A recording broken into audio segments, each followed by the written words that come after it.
So this is the MMA versus boxing crossover tier list. Now specifically, this is a list about MMA fighters who crossed over to boxing, even if it's an MMA fighter versus an MMA fighter.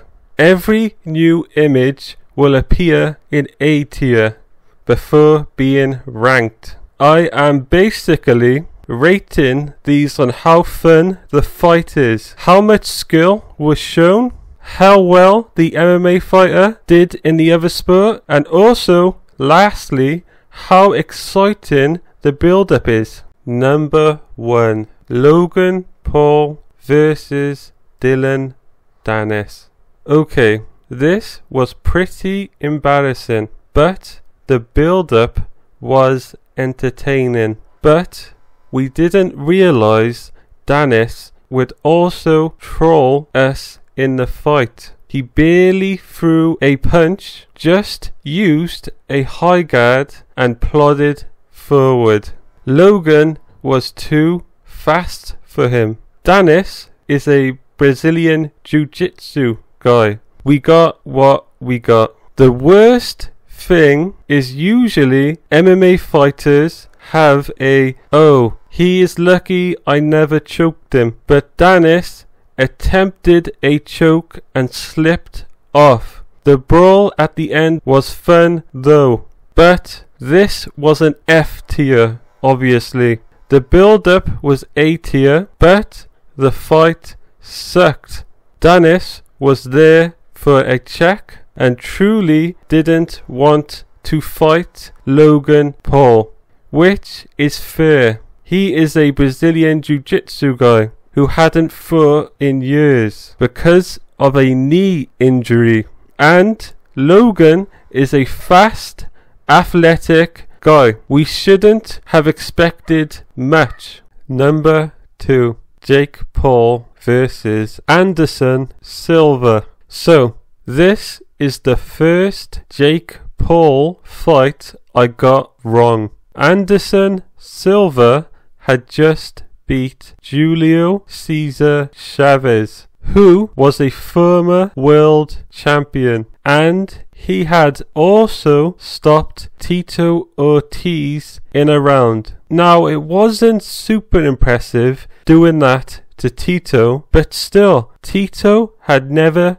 been knocked out cold. Chuck Liddell TKO'd him. Tito is a tough guy with a big head, but it was a weight-drained Tito who rushed to cut 40 pounds in a month, and at the time I was on copium and thought Jake was ducking. But while going to Anderson Silva's boxing record, he had lost a boxing match in 1998 before I was even born. I realized he was old. The fight itself, Silva did well. Jake outpointed and dropped Silva, who was getting frustrated. I'll leave it at an A tier because both guys gave a good fight. It had good hype. It was good on all accounts. One of the better crossover matches. Number 3. Conor McGregor versus Floyd Mayweather. So this is the biggest one yet. Conor was at his best and Floyd had retired before beating Rocky Marciano's 50-0 record, while also at the height of his fame. This was also when people weren't 100% sure if MMA fighters couldn't box, so it had some hype to it. McGregor didn't give a bad account of himself. He landed a big punch, an uppercut. Mainly it was Floyd waiting to put it on him in the later rounds. It also had a big moment of McGregor with the hands behind his back. The build up with Paulie Malignaggi was also fun. McGregor still hasn't released the full sparring, by the way, even after his documentary came out. Whatever though. I'll leave it at A tier, above Paul versus Silva. It was good. Number 4, Jake Paul versus Mike Perry. Okay, so Jake Paul embarrasses MMA again, but this time he had to come after bare knuckle boxing also. Mike Perry's chin needs to be studied. He won his BKFC fights by taking punches, then breaking Rockhold's tooth or Eddie Alvarez's eye socket. Then here he gets dropped and rocked around the ring by the much bigger Jake Paul, then ends up having success because Jake was gassing out. It was fleeting success though. Also, the fact in Mike Perry's boxing debut he got knocked out by the slowest overhand you ever seen. Somehow his chin just got stronger. Weird. Unfortunately, Perry just has no head movement. Hands down, it's a weird style that only works in bare knuckle and at times in MMA because of the small gloves. The fight wasn't a great display of skill, but it was fun while it lasted. I'll put it at C. Number 5, Jose Aldo versus Jeremy Stephens. So this is the rematch of Aldo versus Stephens, but this time in boxing. This was good. Held on George Masvidal's Gamebred show. Both guys were technically boxing in the pocket and it was fun. Jose Aldo was just ahead of Stephens mostly. This was a good MMA fighters boxing example.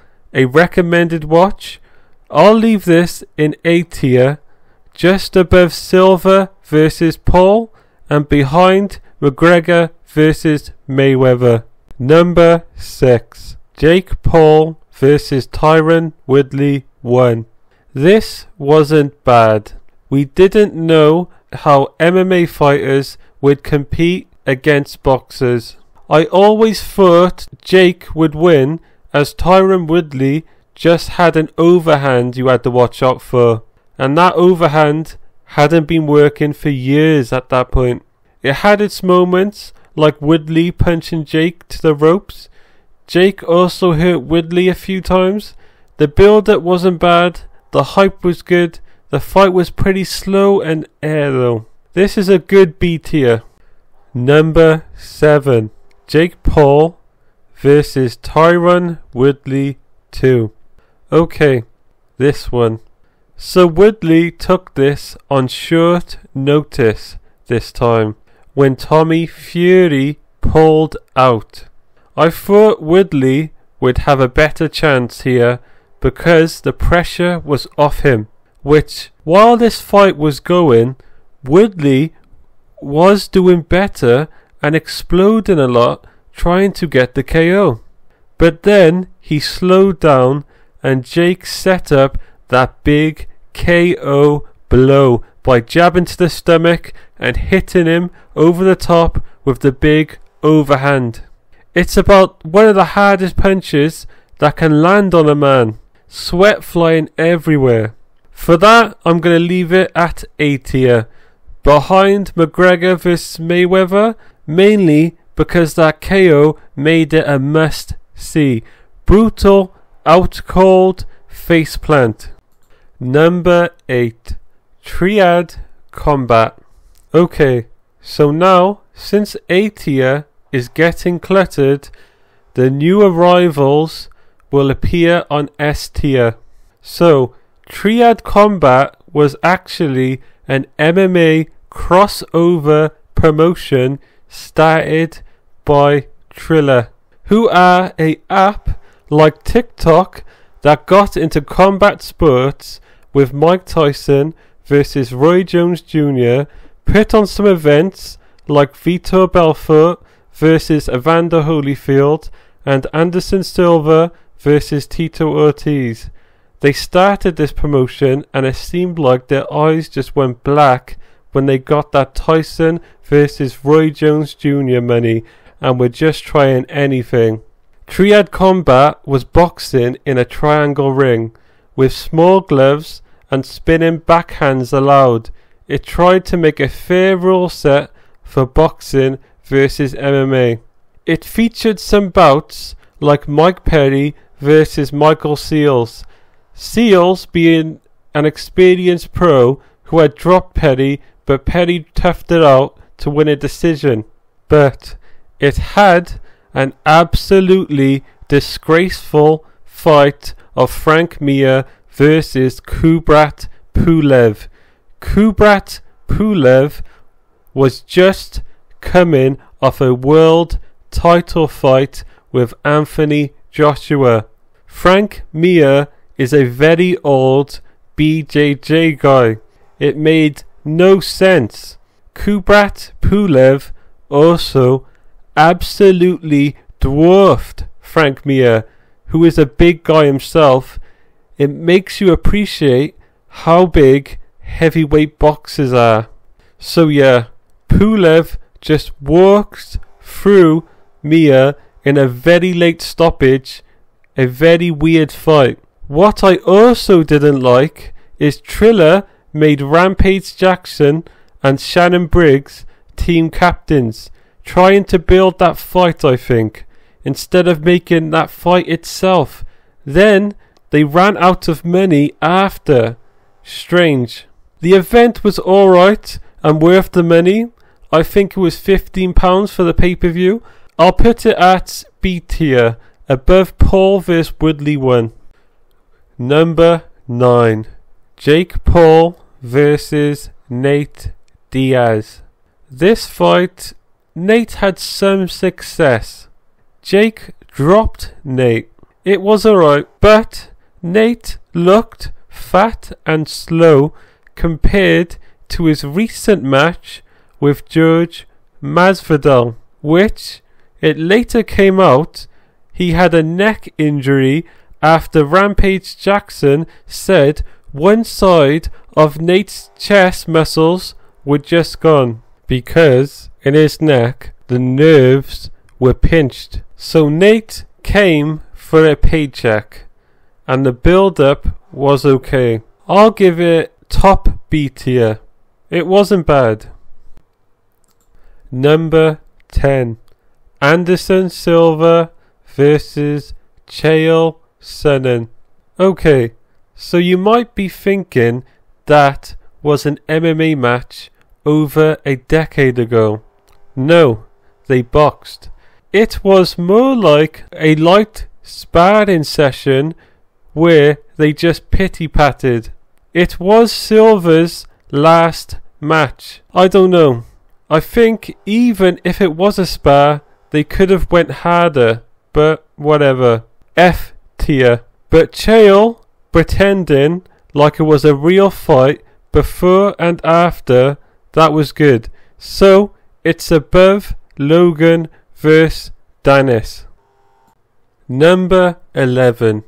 Jake Paul versus Ben Askren. Bad. Askren can't box. The build-up was fun though, so it's at an F tier, above Logan versus Danis. Number 12. Bare Knuckle Fighting Championships. So, another fight promotion, but I believe this belongs here as it has a ton of MMA talent. This is great, amazing fights, tough people. Really recommend watching as it's usually free on YouTube on the day or day after. What I like also is we get to see why older boxers had their interesting stances. Your face gets broken quickly. I'm going to put it at bottom A tier as it shouldn't far surpass actual matches. Number 13. Jose Aldo versus Esteban Gabriel Espindola. This was good. Esteban is an Argentinian boxer. It showed how Aldo is a special talent even at this age. He cleanly outboxed Esteban. Good stuff. Revenge for the Falklands. I'm going to put it at B tier, just below Paul versus Diaz, because it was mainly a warm-up fight for Aldo and a show of his skills. Number 14. Anderson Silva versus Julio Cesar Chavez Jr. This was great. Anderson Silva hadn't won in about a decade or maybe even over that, and had just been KO'd in his last fight against Uriah Hall. Even though Julio has issues with drugs and partying, he was a legit former world champion and went the distance with Canelo. He also had a legend in his father to learn from. Even an out of shape Julio should have beat Anderson, but Silva turned back the clock and styled on him. It was amazing to watch live. For a pure boxing fan, this will just sound like a mark of shame though, but I'll put this on S tier as an MMA fan also. As an MMA fighter, overcame the odds of winning in boxing. It was a fun fight with Silva doing flashy moves. Anderson Silva got his first win in over a decade, and it was a legit opponent. Number 15. Uriah Hall versus Julio Cesar Chavez Jr. So, Uriah did good in this fight, but Chavez did just come out of a rehab and all that, which stains the effort. But still, an MMA fighter known for their kicks, doing so well, and it was a pretty fun fight, but there just wasn't a lot of hype for this fight. And the reaction was more, oh no, Julio is embarrassing himself again. I'll put this on B tier, just behind Aldo versus Stevens, above Triad Combat and Woodley versus Paul 1. Number 17.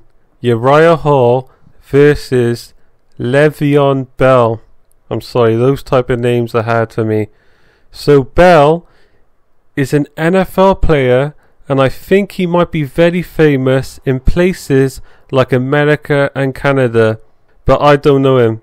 So maybe for someone who's into American football, this would mean more. Uriah had some good moments, but personally, this was an F tier. Not exciting, not much skill shown, just above Paul vs Danis, as they actually did box. Number 18. Jorge Masvidal versus Nate Diaz. So, the rematch in boxing. Great fight and a real war. Both guys gave a good account of themselves. Nate with his strong cardio and chin, Masvidal with his slick counterpunching, though he looked a bit overwhelmed at times. Both guys at the same weight rather than facing a much heavier Jake Paul was good.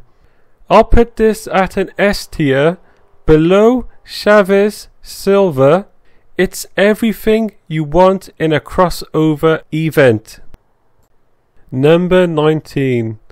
Anthony Pettis versus Roy Jones Jr. This was good and an even fight, because while Roy is old with bad knees, Anthony was a much smaller guy and a kicker. Roy showed some good flashy stuff, but Anthony was the much younger, fresher guy with a better game plan. It was good and fun, the type of fights you want to see Roy in at this age. I'm going to put this at bottom B tier. Also, a special mention to Anderson Silva versus Tito Ortiz. I forgot to add that. It would have been hard to fit Tito's head in any way, but an amazing knockout makes it worth a mention. That's the end. Okay, this is the finished tier list. Let me know what you think in the comments, even how you think about MMA, boxing, crossovers in general. I like to see conversations in the comments. I'm off.